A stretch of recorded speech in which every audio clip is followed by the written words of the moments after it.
Maintenant, place à la parole. Mettez-vous debout l'oratoire. Nous allons lire en Matthieu chapitre 15.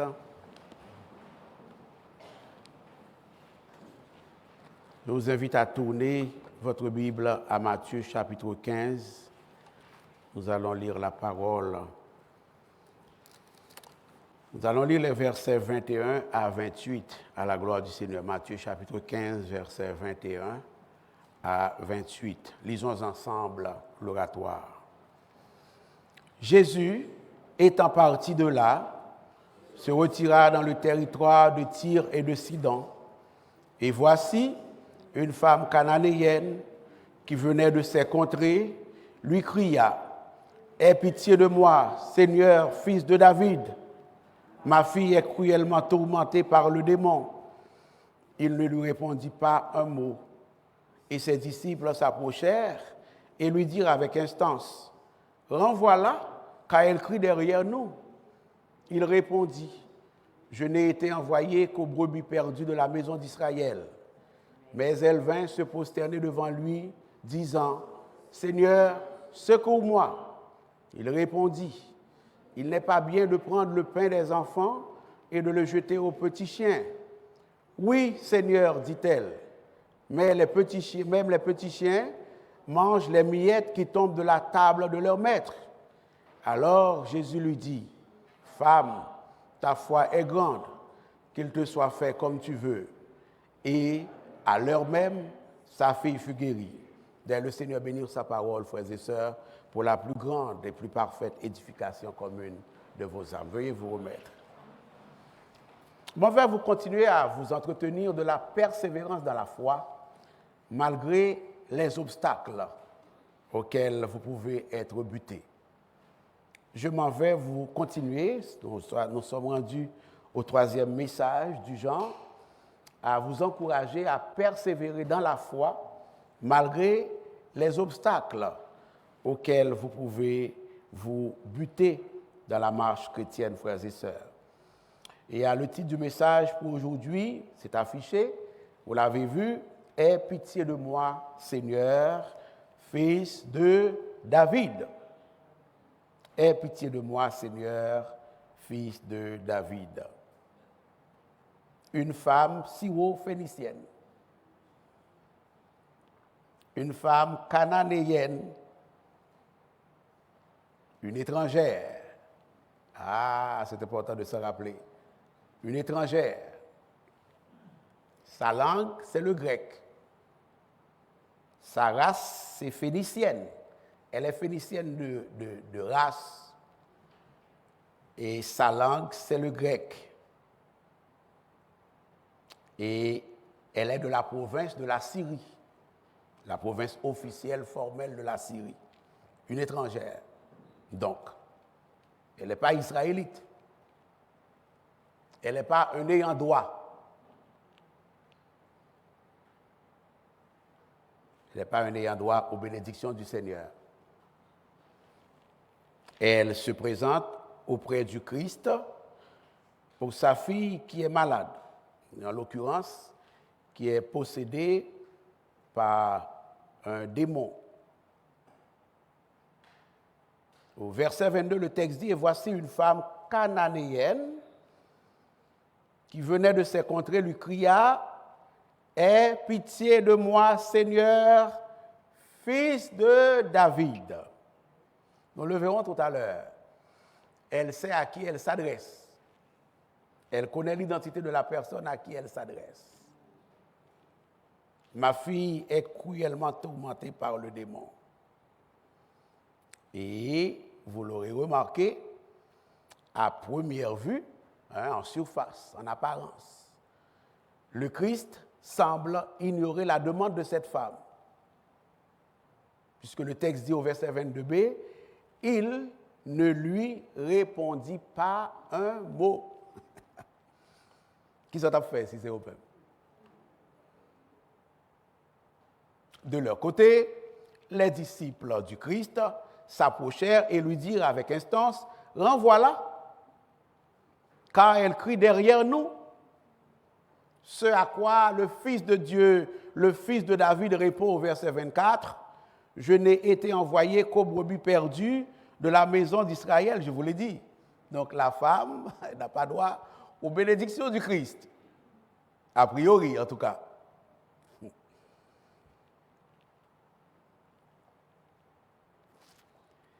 Pour que Jésus réponde de cette façon aux disciples,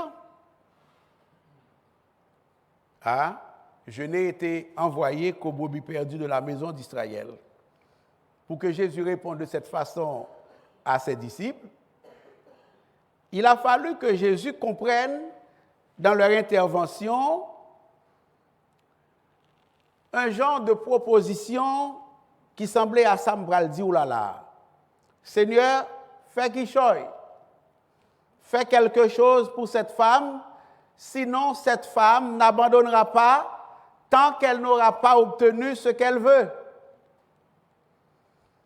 Seigneur, fais qu'il choye pour cette femme, parce que, à la voir aller, cette femme va continuer à t'importuner toi, à nous importuner nous, car elle a l'air d'être une femme tenace.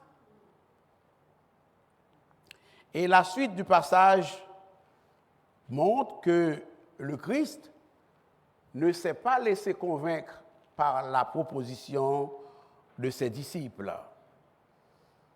Et alors, la femme cananéenne franchit une deuxième étape dans sa supplication, frères et sœurs, dans sa démarche d'obtenir la miséricorde. Elle vient, dit le texte, se prosterner devant Jésus pour lui dire au verset 25, « Seigneur, secours-moi. » Encore une fois, le Christ ne lui donne pas de réponse favorable. Au contraire, Jésus dit à la femme, et il progresse dans son refus d'exaucer la femme.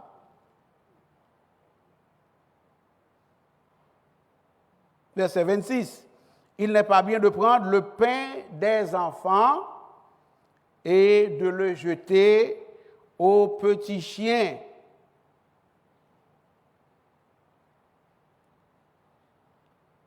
Les petits chiens ou les chiens, c'était la vision des Juifs de l'époque, des étrangers. C'est la vision que les Juifs de l'époque avaient des étrangers. Jésus, en bon juif, utilise ce langage extrême pour tester la foi de cette femme. Jésus utilise dans cette déclaration l'image d'une famille rassemblée autour de la table à l'heure du souper, en train de manger la nourriture fournie par le chef de famille. Il n'est pas bien de prendre le pain des enfants sur la table dressée, la table servie, et de le jeter aux petits chiens qui se seraient trouvés en dessous de la table, à côté de la table. C'est la vision des étrangers d'Israël de l'époque.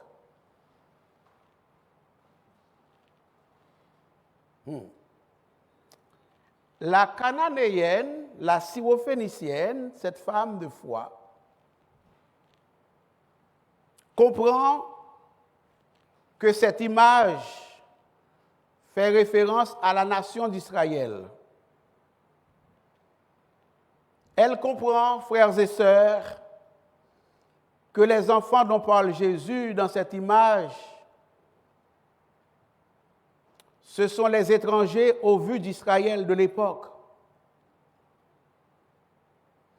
Nous comprenons que Jésus utilise ce langage dans un but pédagogique. Un but pédagogique, c'est-à-dire que Jésus voulait d'abord conscientiser cette femme sur son état d'être étranger, d'être pécheur. Et le but final du Christ, c'est de faire grandir la foi de cette femme. Ne nous empressons pas de lancer des pierres au Seigneur parce qu'il utilise ce langage. Il le fait en vue de prendre la femme par la main et lui faire cheminer dans la foi. Est-ce qu'on est là, frères et sœurs?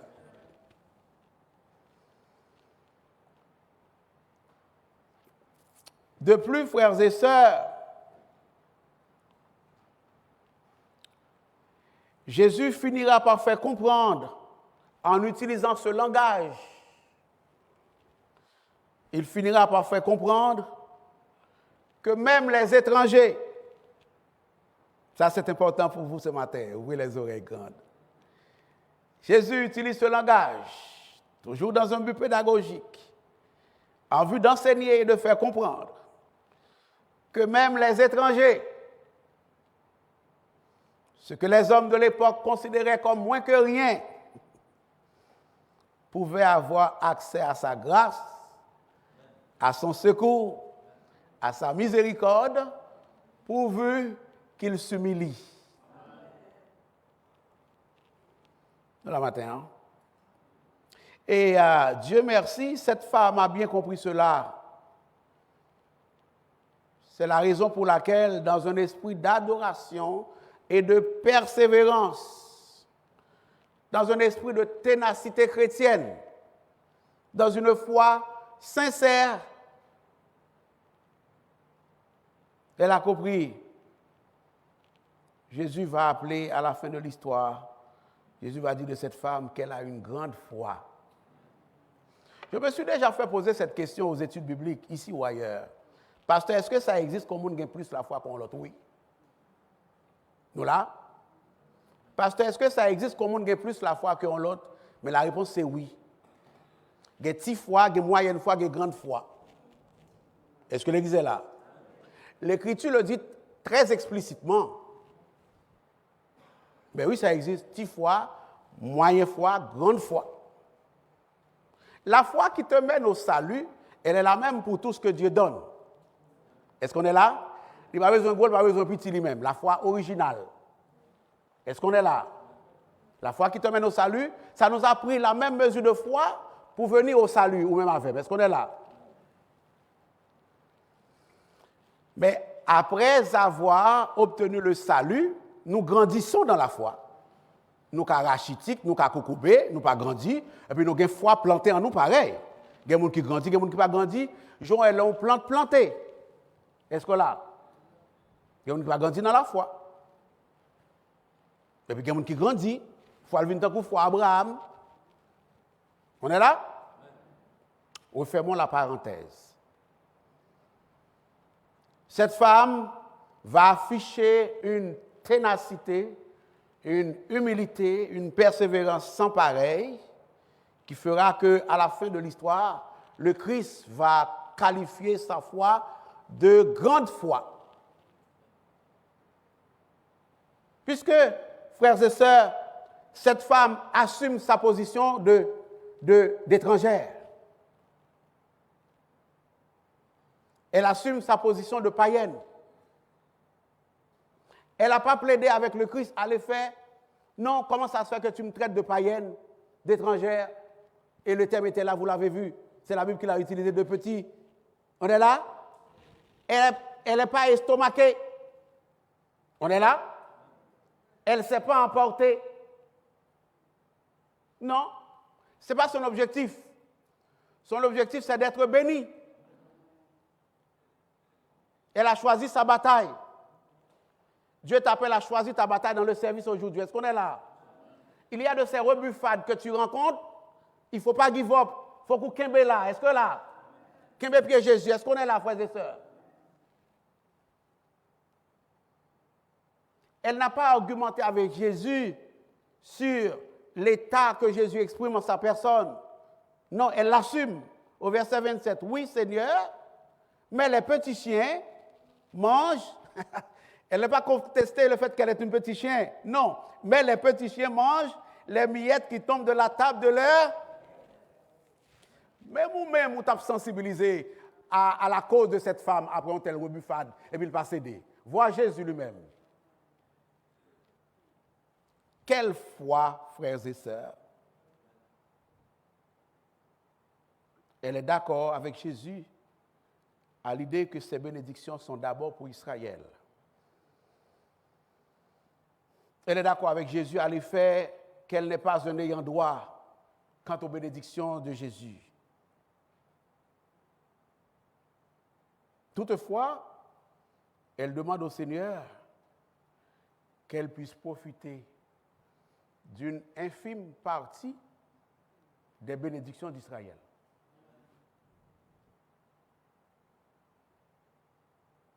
Elle était exclue de ces bénédictions. Elle reconnaît qu'elle en est exclue. Mais les petits chiens mangent les miettes qui tombent de la table de leur maître. Quelle persévérance l'oratoire. À la vue de cette persévérance, de cette ténacité, de cette foi, que Jésus cherchait sans succès en Israël par ailleurs. Cette persévérance, cette foi que Jésus cherchait sans succès en Israël, chez les gens qui prétendent que c'est petite caille, les gens qui prétendent que c'est ayant droit. Jésus exauce la requête de cette femme au verset 28. Femme, ta foi est grande, qu'il te soit fait comme tu veux. Et à l'heure même, sa fille fut guérie. On parle de la puissance de la parole, on parle de la puissance de la prière, mais on parle aussi de la puissance de la foi. Il y a une puissance dans le nom de Jésus, certainement, mais il y a une puissance aussi dans la foi. Maintenant, laissez-moi dire que c'est la foi qui a sauvé. C'est ténacité qui a sauvé. C'est persévérance qui a sauvé. Pas quant au salut éternel, mais quant aux épreuves, quant aux difficultés de la vie. Savez-vous pourquoi cette femme fait preuve d'une si grande ténacité? C'est parce que cette femme savait que Jésus était sa seule option.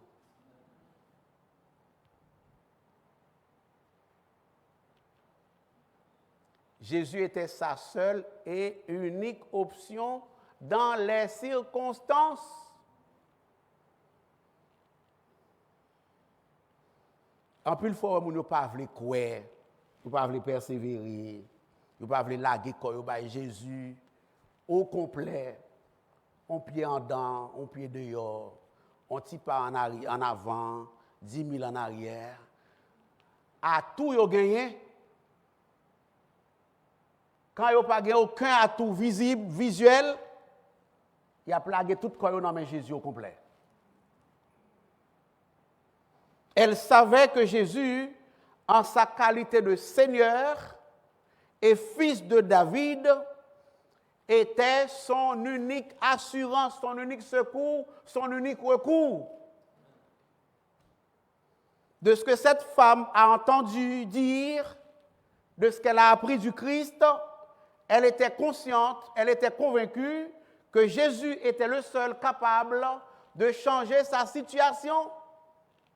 Alors, même si Jésus semble l'ignorer, elle persiste et signe à décrocher une bénédiction, une délivrance des mains de Jésus. Et cela a été bon pour lui, pour elle. Lorsqu'on sait que Jésus est Seigneur,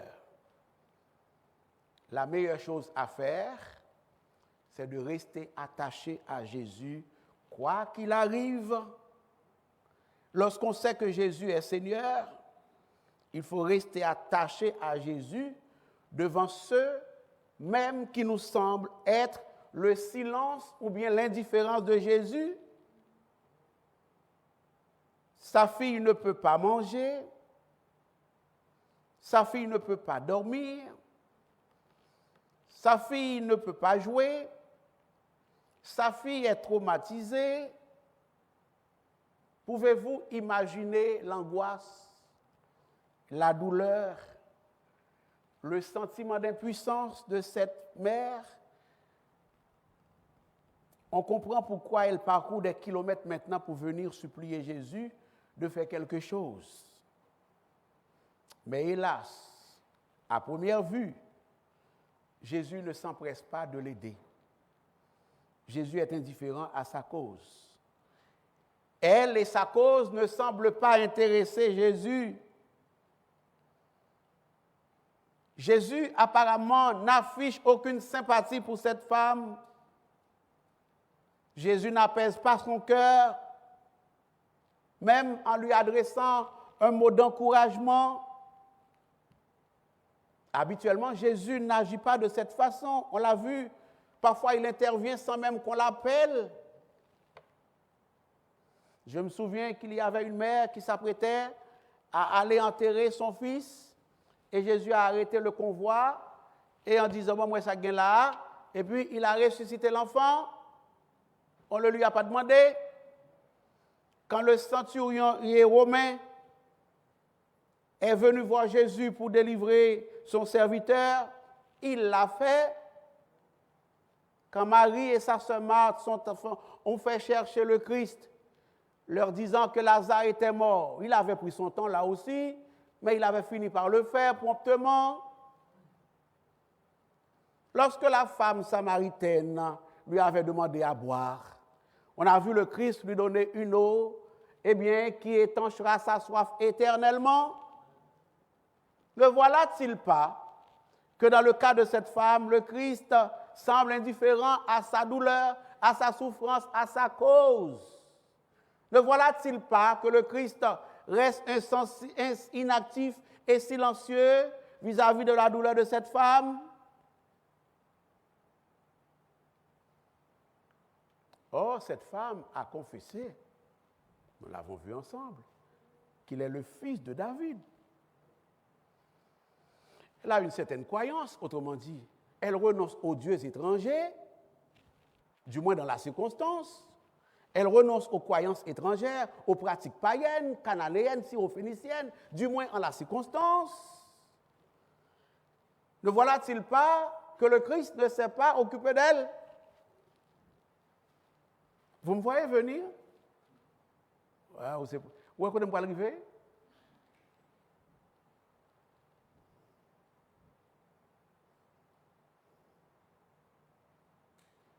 Aie pitié de moi, Seigneur, fils de David.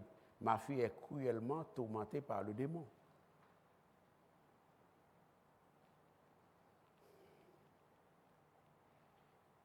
La femme a persévéré. Je n'ai été envoyé qu'au brebis perdu de la maison d'Israël.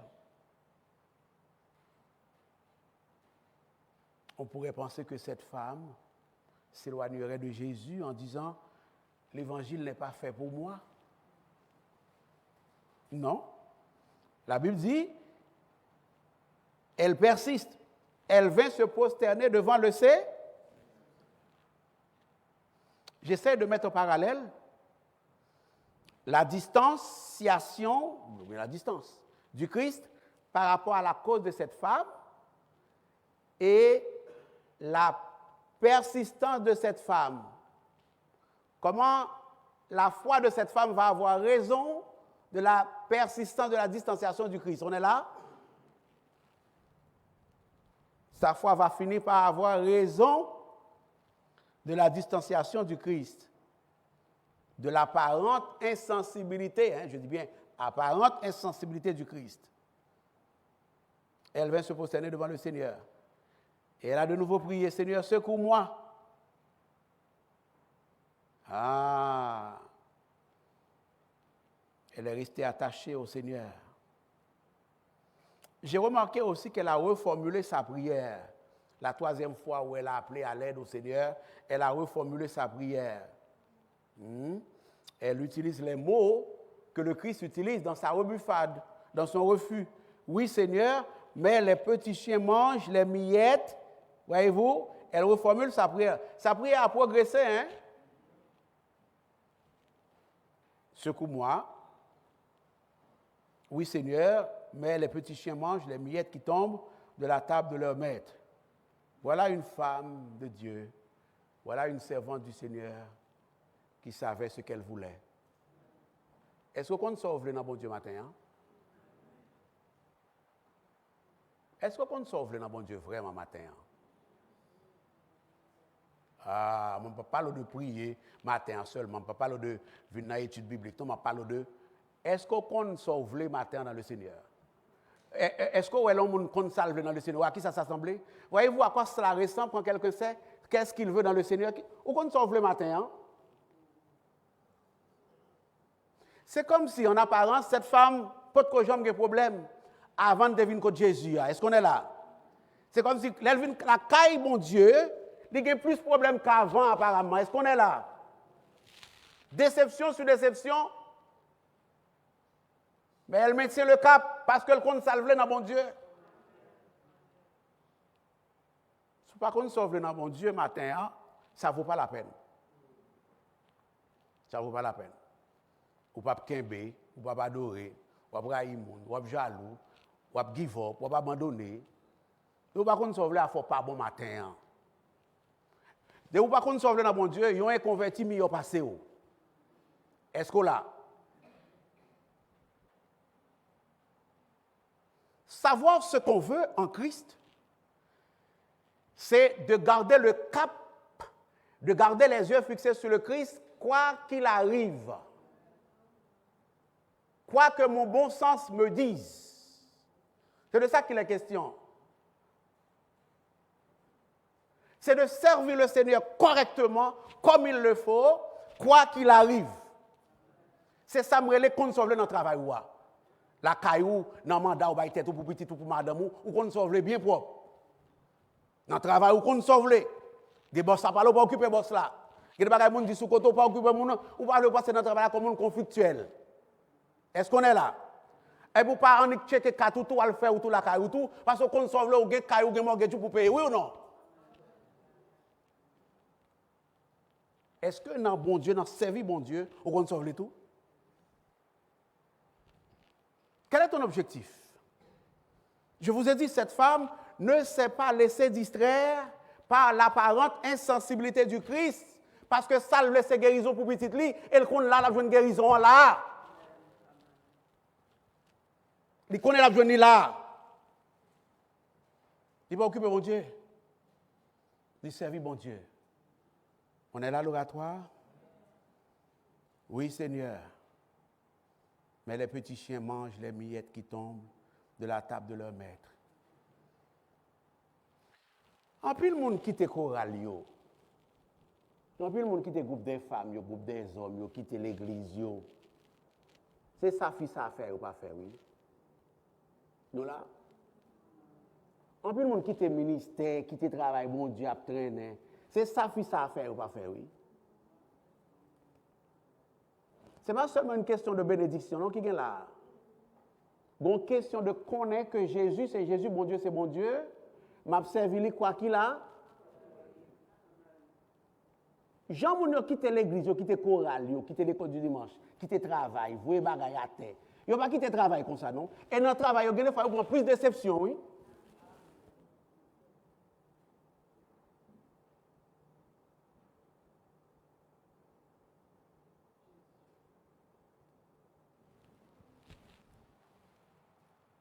Elle savait ce qu'elle voulait. Que nous enseigne ce passage? Vous l'aurez déjà compris, j'en ai déjà parlé. Que nous enseigne ce passage? Plusieurs bagailles. On va terminer avec ça, ok? Que nous enseigne ce passage? Après tout ça, je me dis là. 1. Dieu ne répond pas toujours immédiatement à vos prières selon vos attentes. Je me dis le dimanche, je connais, oui, je me répète, c'est ça. Mais c'est ça, bon Dieu, vous répond pour moi. Passage, ça me là, non, même non. Son passage descriptif, hein, théologien, un passage descriptif.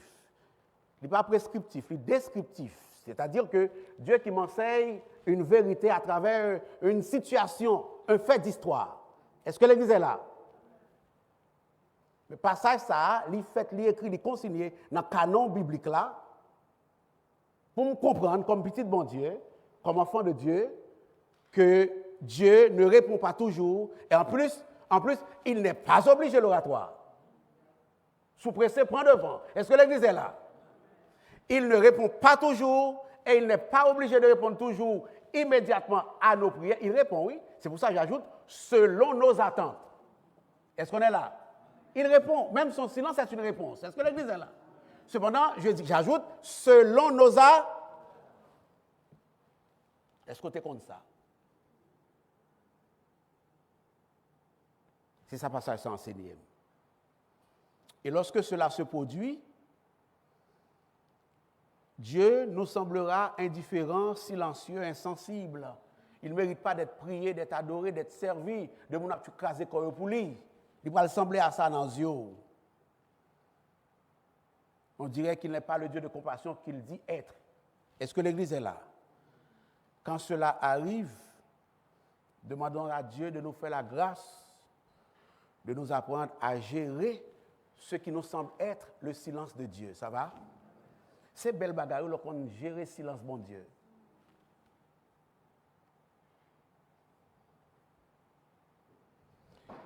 Si vous souhaitez que tout ce que vous demandez à Dieu, il vous le donne sur le champ et que vous voyez que Dieu ne le fait pas comme ça, ne vous découragez pas. N'abandonnez pas votre confession de foi, n'abandonnez pas votre assurance, n'abandonnez pas votre espérance. Servez le Seigneur avec joie, persévérez dans la foi, car nous savons que Dieu fait tout pour sa gloire. Deuxième bagaille que passage ça, la deuxième chose que ce passage m'enseigne. Le silence de Dieu est souvent un test pour l'enfant de Dieu. Une bagaille, nous, ça me dit tout à l'heure là. Le silence de Dieu est souvent un test pour l'enfant de... Certains d'entre vous, ce matin, sont peut-être en train de subir un test de persévérance de la part du Seigneur et vous ne le savez même pas.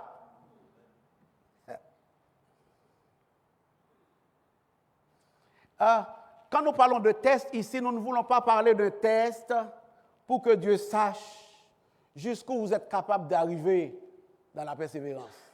Non, il est omniscient. Il sait déjà qui est arrivé. Est-ce qu'on est là? Il connaît qui est arrivé déjà. Hein? Nous parlons d'un test, pas un test, si vous réussissez, pas, vous allez en enfer, et si vous réussissez, vous allez au paradis. Pas ce genre de test, est-ce qu'on est là? Votre salut étant éternel, il n'y a donc maintenant aucune condamnation pour ceux qui sont en Jésus-Christ. Alors, ça va? Donc, ce n'est pas de ce test qu'il s'agit. Il s'agit d'un test de croissance. Ah, est-ce que l'Église est là? Un test de quoi?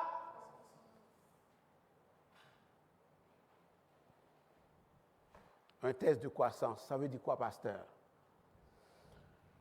Mais regardez, ouais, déjà, juste vous et moi, notre âme est nourrie à la faveur de l'expérience de cette femme. Nous nourrit, nous qui avons grandi dans la foi moins avant, à la faveur de l'expérience de cette femme. Et c'est vous-même qui fait l'expérience là même. Que dire? Est-ce que l'Église est là? C'est en ce sens qu'on parle de test de quoi? Regardez à qui mon bon Dieu observe. Là, je me fais convertir. Je quitte vagabond, je me fais convertir. Bon Dieu, qui connaît l'histoire bien, capitaine là. Premier test que je vais le passer, bon Dieu, pas le passer, c'est une machine m'acheter, premier petit voiture moins. Vous songez. Vous achetez une petite voiture, bien content là, mettons $8,000 ici dehors, m'acheter une petite voiture, moi, je belle petite madame, moi, je petite machine, moi, à faire me régler. Est-ce qu'on est là? Qu'est-ce qui est arrivé? M'acheter, pas bon papier. Mettre machine là, prendre machine là même, côté ma travail là, je viens dans le ministère des cultes. Est-ce qu'on est là? Tout fait tout flamme dans l'évangile. Premier test. Mais après, j'ai prié, des pasteurs, mon pasteur a prié avec moi, des amis ont prié avec moi. Et d'abord, il y a un prochain qui a quasiment fait cadeau d'une voiture à la famille. Par rapport à ce qui est arrivé, il était fortuné, presque il fait nos cadeaux aux machines pour prier au vendre nous. Est-ce qu'on l'a? Est-ce qu'on a des $100 là? Premièrement, il a presque fait nos cadeaux aux machines pour prier nous acheter là. Il y a une machine qui va être comparable à ça que j'ai acheté à Honda Civic là à l'époque.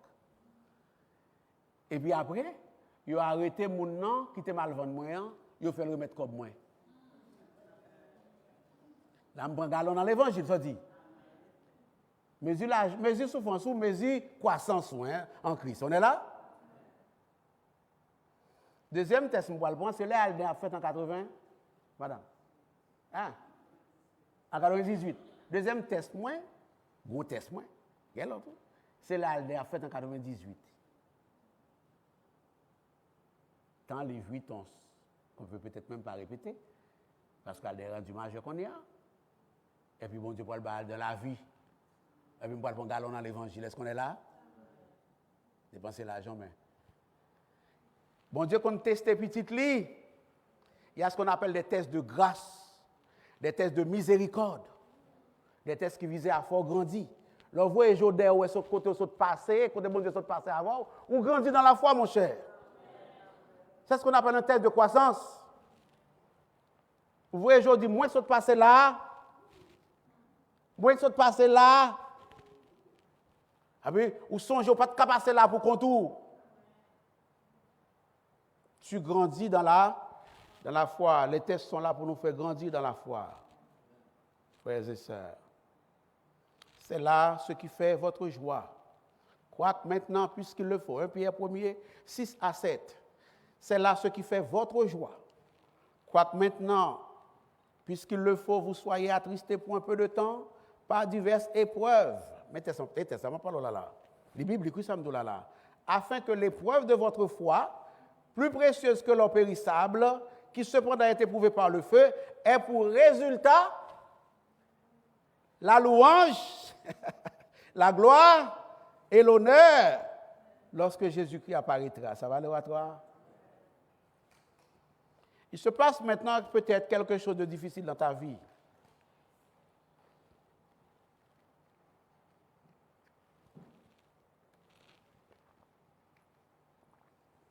Ce ne sont pas des choses que tu n'avais jamais souhaitées pour toi. Vous ne savez peut-être pas quand est-ce que vous trouverez un soulagement dans cette situation. Et cela malgré vos prières. Vous avez beau prier. Vous vous êtes agenouillés devant Dieu matin et soir. Vous gémissez nuit et jour. Vous implorez le secours divin. Et plus rien ne semble se passer. Que fait l'oratoire? On fait une croix sur l'évangile? Les détracteurs du Christ ont raison peut-être? Non. Jésus est là. Même s'il semble silencieux, invisible, indifférent à vos besoins, il est là.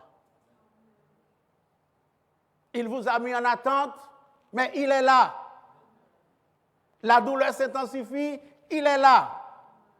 Les difficultés s'amoncellent, s'accumulent, il est là. Les choses vont de mal en pis, il est là. De grâce, je vous en prie, l'oratoire. Continuez de garder la foi. Pas oublier, non, cette femme-ci, on fait initier de matin. Hein. Vous souvenez-vous, quand je commençais la prédication, je disais très clairement qu'elle était une étrange. Et votre quoi chrétienne, non, donc on convertit, non, madame, non? Est-ce que non là? Il peut être converti, madame, non? Il peut être quand même contre mon Dieu. Et mon Dieu garde persistance, foi, persévérance, ténacité. Que dit de même qui déjà petit bon Dieu? On est là, frères et sœurs. N'abandonnez pas votre confession de foi. Gardez le Seigneur toujours plus près de toi. Maintenant, c'est bon Dieu qui connaît à qui ça va soupirer comme délivrance. C'est bon Dieu qui connaît à qui ça va soupirer comme bénédiction. Où est-ce que vous en êtes rendu dans vos projets? Les obstacles, les barrières, les tracas. Hein? Le lot devient de plus en plus important. Jésus est là. Il veut vous bénir. Il veut vous sauver. Mais parfois, il a fait un petit détour avec vous. Il faut que vous soyez prêts pour accepter des détours ça aussi. Ça va, frères et sœurs? Que le Seigneur, dans sa grâce, continue de vous garder dans ses bras, de vous garder dans sa main. Nous avons chanté un cantique aujourd'hui avec l'équipe de louanges. C'est tout un cantique. c'est dans sa main que Dieu me tient. Croyez ça, croyez cela, c'est dans sa main que Dieu vous tient. Et avec Dieu, vous n'avez rendez-vous qu'à la victoire, qu'au bon port, qu'au succès, qu'à la réussite, même si le chemin peut être parfois long. Alors soyez bénis dans la grâce du Seigneur.